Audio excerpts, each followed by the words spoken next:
Amis de la chaîne 45e parallèle nord, bonjour. Donc surprise, une deuxième vidéo sur le thème du World Model Expo 2025. Alors des petits changements. La dernière fois je vous avais dit que je ne ferai pas de montage, enfin je ne ferai pas de vidéo avant le mois de janvier 2024 parce que je suis pas mal occupé.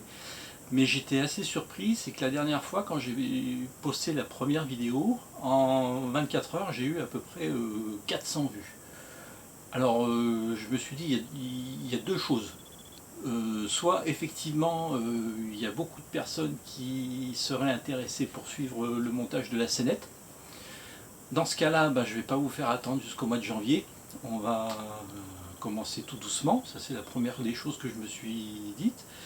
Et la deuxième, je me suis dit, peut-être qu'il y en a certains qui pensaient que c'était une vidéo sur la préparation du mondial WME 2025. Alors j'ai peur que ça porte à confusion.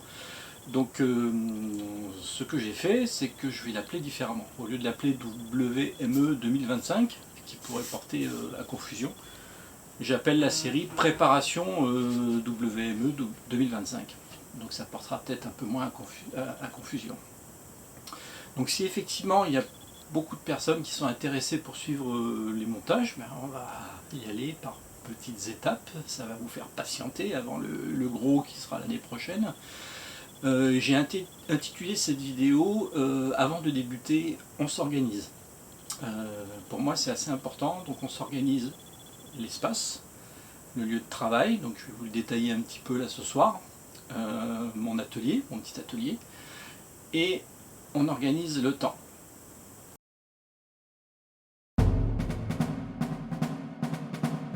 Alors, on organise l'espace, il est bien d'avoir son petit atelier à soi quelque part, c'est toujours embêtant de travailler sur un bout de la table de la cuisine, d'être obligé de tout remballer parce qu'il faut faire à manger, ou d'être sur un bout de bureau et qu'on risque de salir ou des choses comme ça, mais je sais que c'est pas possible pour tout le monde. Mais aménagez-vous quand même un espace dégagé et vous pouvez non seulement vous étaler mais éventuellement renverser de la peinture ou des choses comme ça. Donc je vais vous détailler mon petit atelier. Donc je vous présente mon espace de travail, donc mon petit atelier. Voilà, donc c'est sur une grande table, vous savez, c'est des tables qu'on trouve un peu dans les communes, des salles des fêtes, là, avec des pieds qui se clipsent, donc bien renforcés. J'ai mon petit tapis de découpe, donc celui-là je vais le changer parce que non seulement il est taché, mais surtout il y a du relief, il y a de la colle, donc j'en ai commandé un autre. J'ai un très gros éclairage, voilà, hyper puissant à LED, voilà, pour avoir un éclairage vertical sur la table, et j'ai en appoint de petites lampes à LED, voilà, de chaque côté. Ça vous pouvez les trouver chez un magasin suédois très connu qui commence par I et qui finit par Arkea, mais j'ai rien dit. Et ça pour 10 balles, donc c'est bien pour éviter des ombres portées quand vous faites des visages de figurines ou des choses comme ça. Donc là bon, il y a quelques petits trophées ici, je détaille pas. Donc bon, là vite fait, hein, une boîte en bois dans laquelle j'ai voilà, quelques pinceaux. Donc chaque pinceau a une technique bien définie. Là ce sont les buses, les accessoires de l'aérographe, un Aztec, d'accord. Là encore quelques pinceaux que j'ai mis de côté, c'est des pinceaux très très fins que je garde pour les visages de figurines. Donc des petits ciseaux, ça très important. Gardez bien les vieux CD ou les vieux DVD, vous ne servez plus, parce que ça me sert de palette de peinture acrylique et de palette de colle. C'est-à-dire je mets la colle là-dessus avant de la mettre sur la pièce. L'avantage de ça, c'est que c'est très très lisse et ça ne boit pas. C'est pas comme du carton ou autre chose, donc ça ne va pas boire la peinture ou boire la colle. Donc vous pouvez garder la peinture suffisamment longtemps pour peindre un visage ou quelque chose comme ça, et surtout vous pouvez faire des mélanges. Ça, allez dans vos machines à café préférées et vous piquez toutes les touillettes à café. Touillettes à café, en bois ou les bâtons de glace, ça vous les gardez parce que ça fait des petits objets pour mélanger des peintures, pour étaler de la colle à époxy. Vous pouvez faire des planches, des murs en bois, en balsa, ou mélanger la peinture. Moi je mélange la peinture dans les petits pots avant de la mettre dans l'aérographe. Ça, des petits bâtonnets de bois, important. Là c'est des produits aérographes, bon, encore une récompense. Ça c'est donc une palette pour faire des mélanges aussi. Et là c'est ma petite boîte à rabiot. Il y a plein de petites têtes. Bon, je ne vais pas ouvrir tous les tiroirs parce qu'il y en a des petits casques, des petits accessoires militaires, des bras droits, des bras gauches pour modifier des figurines. Il y a aussi des troncs, des corps, des jambes. Il y a des armes, des petites cartes. Voilà, ça ce sont des armes, donc il y a des mitrailleuses, des fusils. Plein de petites choses qu'il faut garder quand vous avez fini. Ça c'est du 120 mm. Quand il reste des pièces, surtout vous les gardez. Quelques figurines qu'il y avait dans des kits Tamiya, c'est toujours bon de garder, hein. Même si c'est pas super détaillé, ça peut servir. Donc il y en a un peu partout. Voilà, des caisses, voilà, des cagettes de légumes. Quelque part, je dois avoir des jerrycans américains, ça, ils vont bien me servir pour le Sherman. Des sacs de sable, caisse de munitions, des fûts. Alors des fûts, même s'ils sont un petit peu, voilà, ils sont un peu cassés, c'est pas grave. Vous les enterrez un peu dans le décor et c'est génial. Accrocher ici mes outils, donc des pinces à photodécoupe, pince Bruxelles, là c'est un kit que j'ai ici, mais pour faire les effets de boue, mais ils sont rangés ailleurs, sinon tous mes autres kits. Quelques petits produits ici pour des effets, les petits, alors pareil, hein, les gobelets en carton de café, ça vous les gardez, hein. Vous les gardez, vous les volez même s'il faut, mais pour faire les mélanges pour l'aérographe c'est super. Quelques produits. Là j'ai une figurine qui est en après. Bon, pour l'instant c'est dans un autre diorama, mais ça on en reparlera plus tard. La colle à bois évidemment qui sert. Du milliput de composants pour refaire des corps, ça on verra au moment du travail. Là c'est encore une partie rabiot, c'est-à-dire qu'il y a des restes de wagons qu'il y avait dans la voie ferrée, des restes de figurines, puis là au-dessus, vous voyez, il y a des chenilles, des restes de maillons de chenilles, des restes d'armement, même les chenilles en vinyle pourries, qu'il y a dans certains kits, vous les gardez, ça sert pour faire les traces dans la boue, c'est super. Vous appuyez ça dans la boue, bon, les loupes, et puis là il y a mon stock, hein, stock que je ne vais pas détailler maintenant. Évidemment, le compresseur pour l'aérographe et l'aérographe Aztec ici, donc on aura le temps de l'utiliser, de détailler tout ça. Voilà, donc j'ai fait le... Ah sinon, j'ai oublié. Là j'ai un petit meuble récupéré, petit meuble de récupération des bureaux, et dedans, voilà, donc là il y a tous les outils. Ici c'est les lames, les cutters pour couper, pour poncer, pour découper avec la Dremel. Là des petits pots en plastique donc qui sont vides, ça c'est vous savez, c'est les petits trucs de sauce pour les sushis là. Il y a des sauces, vous les gardez ça. Petits flacons en plastique, super pour faire des mélanges de peinture. Des colles, donc colle cyano, colle plastique, on aura le temps de détailler tout ça. D'autres colles, donc de la colle à époxy, de la colle bicomposant, ça on verra comment on les utilise. Des petites limes, ça j'utilise pas trop, mais ça peut servir. Et puis les petits forets, ça c'est tout ce qui est perçage, donc il y en a plein, ouais, de quoi s'amuser, il y a un peu de reflet, mais bon. Pour percer, voilà, donc ça c'est les outils, disons. Dessous c'est les peintures, donc toutes sortes de peintures.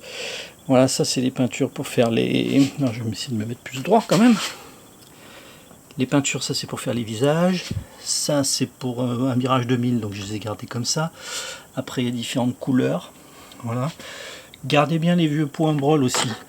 Ça on peut faire des mélanges pour faire pas seulement des blindés ou des véhicules ou des figurines, mais aussi pour les décors, pour faire des feuilles. Donc là différents types de peinture acrylique, des vernis brillants, vernis mat, vernis semi machin. On verra que les vernis, on peut les utiliser pour des tas de choses. Derrière, on voit pas très bien, c'est donc des diluants pour les peintures, enfin pour nettoyer l'aérographe. Et j'ai quelques bombes, enfin quelques pots ici d'après. On verra, j'en suis pas super content de ça, mais on aura le temps d'en parler. Donc deuxième tiroir, c'est plutôt les peintures. Et le troisième, c'est tout ce qui est produit. Alors peinture à l'huile. Peinture à l'huile d'artiste, ça on va les utiliser à fond pour tout. Différents produits, on aura le temps d'en reparler pour faire des effets de vieillissement, de coulure, d'huile, de saleté, de rouille, de boue, de tas de choses. Pour les trains, pour voilà, ça on les détaillera quand on les utilisera. Des peintures acryliques pour les décors. Ça aussi, les tubes de peinture pour peinture normale, ça c'est super pour faire les décors, les socles, on verra. Et les produits spéciaux pour la neige. Le snow, là on verra, il y a différents produits pour faire la neige. Là j'ai des feuilles, du flocage, j'en ai un petit peu partout. Et un produit pour faire de l'eau, mais on verra que l'eau, il y a différentes manières de la faire. Donc ça c'est le troisième tiroir, donc j'ai pas pu mettre tous les produits ici, c'est pour ça qu'il y en a sur la table. Voilà. Donc, un petit meuble de récupération. Mettez vos outils, vos produits. Le stock. Alors moi je suis pour avoir un minimum de stock, mais on en reparlera. Donc voilà mon espace, comment je gère l'espace. Et là-haut aussi dans mon garage sur des étagères, on voit pas très bien, mais j'ai des morceaux de liège qui peuvent servir pour faire des décors. Là j'ai quelques boîtes qui me restent de personnages ou des chenilles métal, donc ça c'est rangé ailleurs, mais c'est ce que je me sers le moins souvent. Voilà.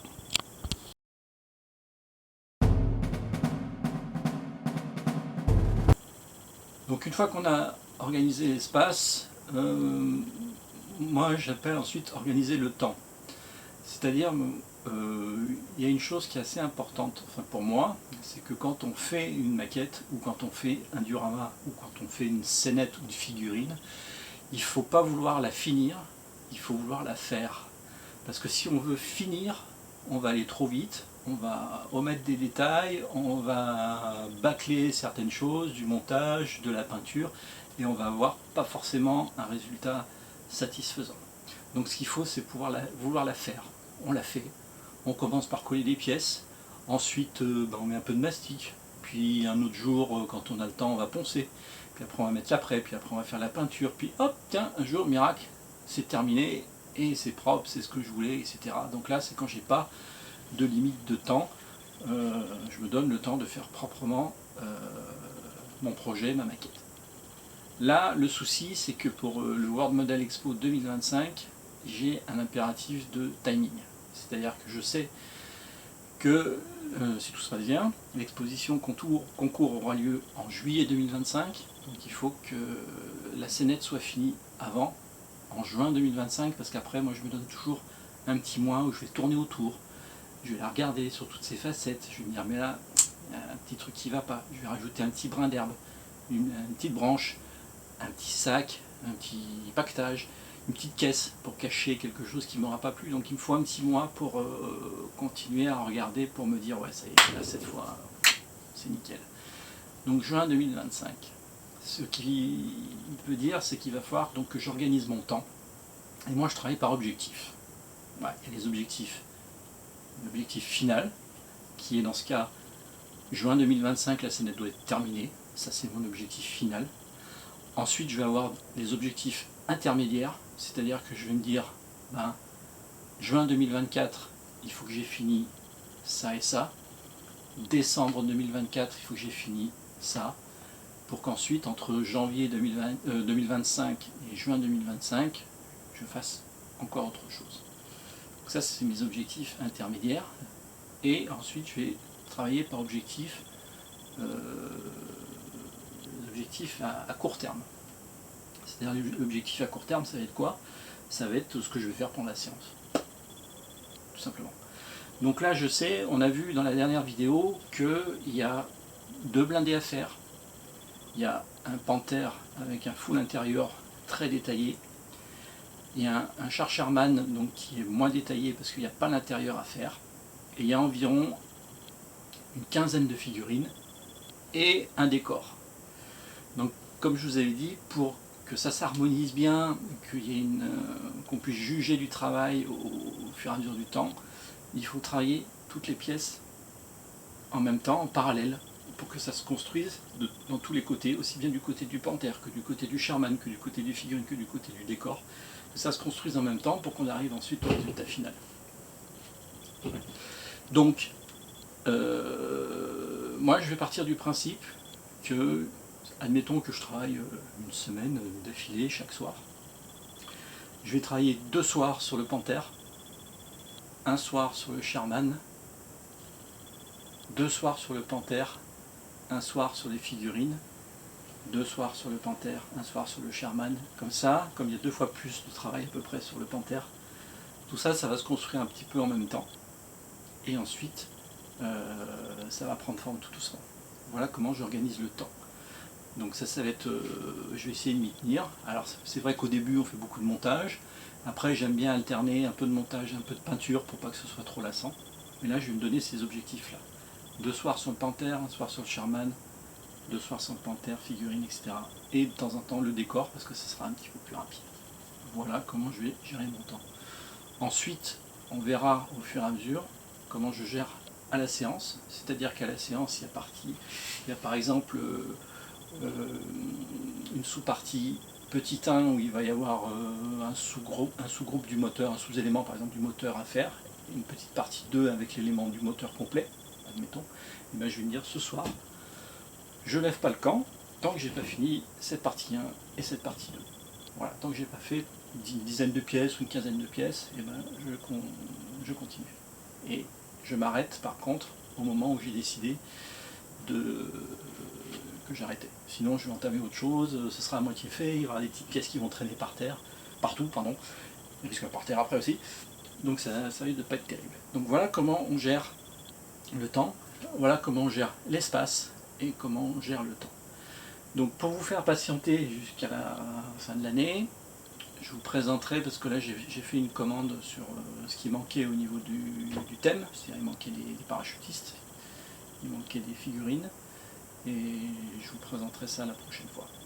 Voilà, donc j'essaye de vous faire patienter, j'espère que ça vous plaît, et n'hésitez pas à en parler, hein, ça me ferait plaisir si ça faisait un peu boule de neige tout ça, parce que vraiment le projet il est assez compliqué et ça va être sympa à détailler. Allez, je vous remercie, bonne soirée ou bonne journée, à bientôt, ciao.